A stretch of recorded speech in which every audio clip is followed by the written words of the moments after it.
राधे राधे दोस्तों। प्रदीप ब्रजवासी क्लासेज में आपका स्वागत है। दोस्तों, आपको नव वर्ष की हार्दिक शुभकामनाएं। आपको, आपकी फैमिली को नव वर्ष में आपके में जीवन में उन्नति हो। आपको ढेर सारी खुशियां बढ़ दे नव वर्ष।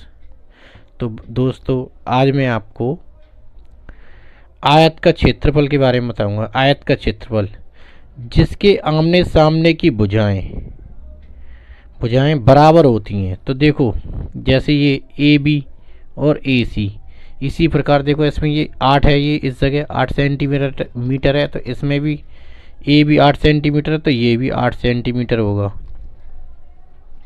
इसी प्रकार देखो, यहाँ से लेके ये 8 सेंटीमीटर है, तो ये भी 8 सेंटीमीटर होगी। इस जगह ये 8 है, तो ये भी 8 सेंटीमीटर होगी। तो ए भी 8 सेंटीमीटर है। इसी प्रकार सी डी भी 8 सेंटीमीटर है। तो आमने सामने की भुजाएं बराबर हैं। इसी प्रकार ये ए सी 6 सेंटीमीटर है। इसी प्रकार बी डी ये भी 6 सेंटीमीटर है। तो आमने सामने की भुजाएं बराबर होती हैं। इसमें बड़ी भुजा लंबाई होती है। तो बड़ी भुजा जैसे ये 8 है, ये लंबाई होगी हमारी। इसी प्रकार छोटी भुजा होती है, यह चौड़ाई होती है। देखो छोटी भुजा, तो ये 8 है, ये 6 है, तो ये छोटी भुजा होगी। इसी प्रकार इसमें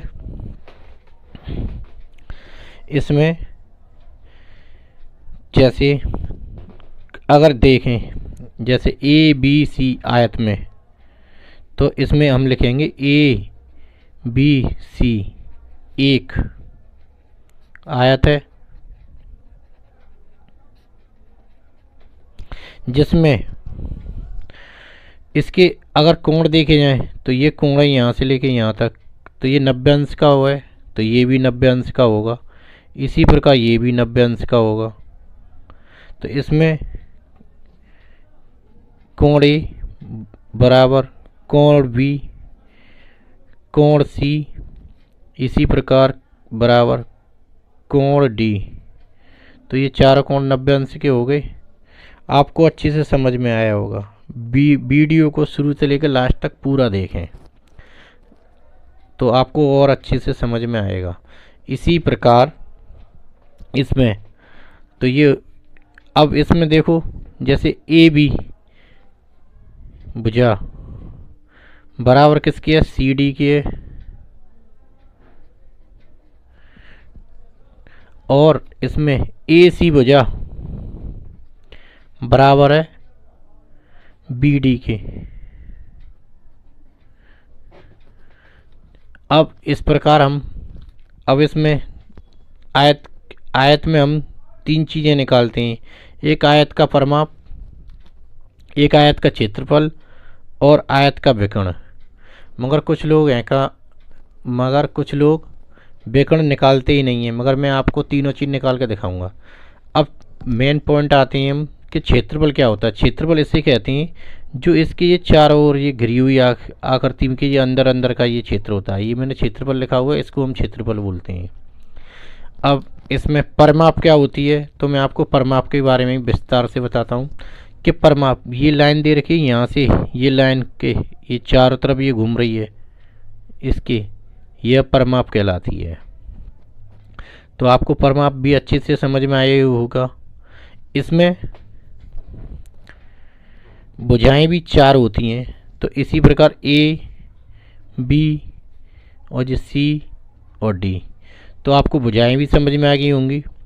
तो इसी प्रकार जैसे आयत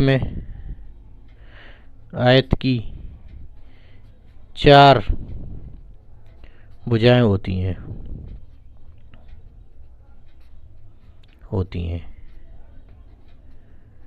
अब इसमें हम आपके सामने विकर्ण भी बताएंगे। तो देखो, विकर्ण ए डी तथा बी और सी, इसमें 2 विकर्ण हो गए। तो विकर्ण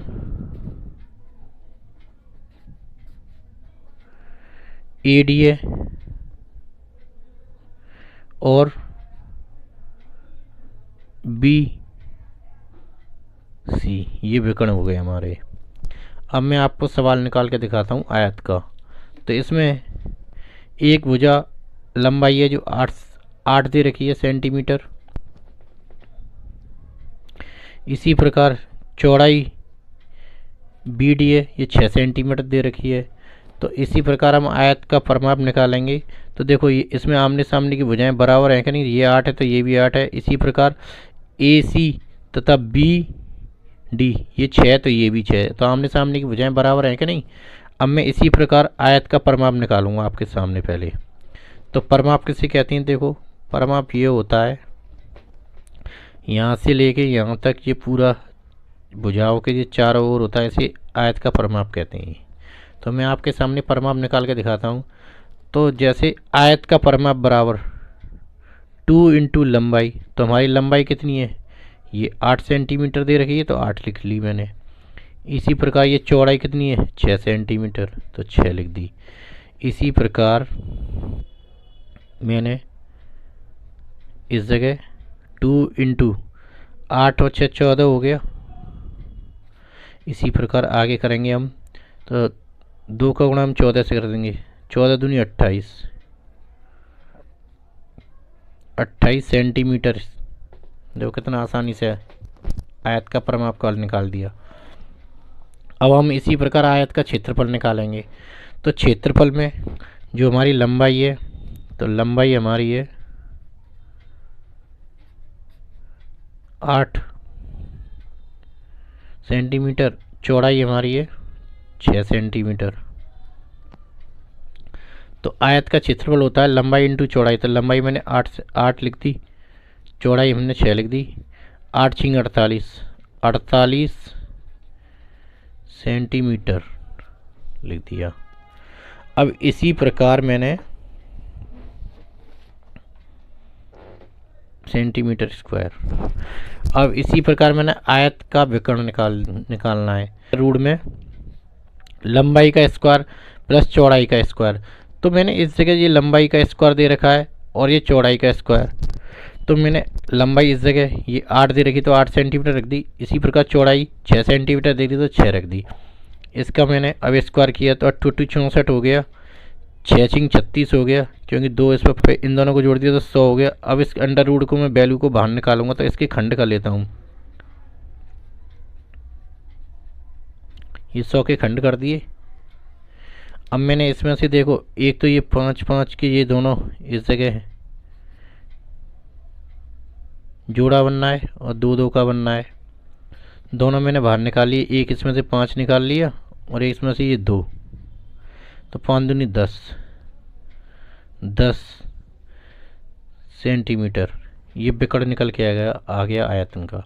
आपको वीडियो पसंद आई हो तो लाइक करें, चैनल को सब्सक्राइब करें। धन्यवाद। प्लीज़ एक लाइक तो बनता है ना।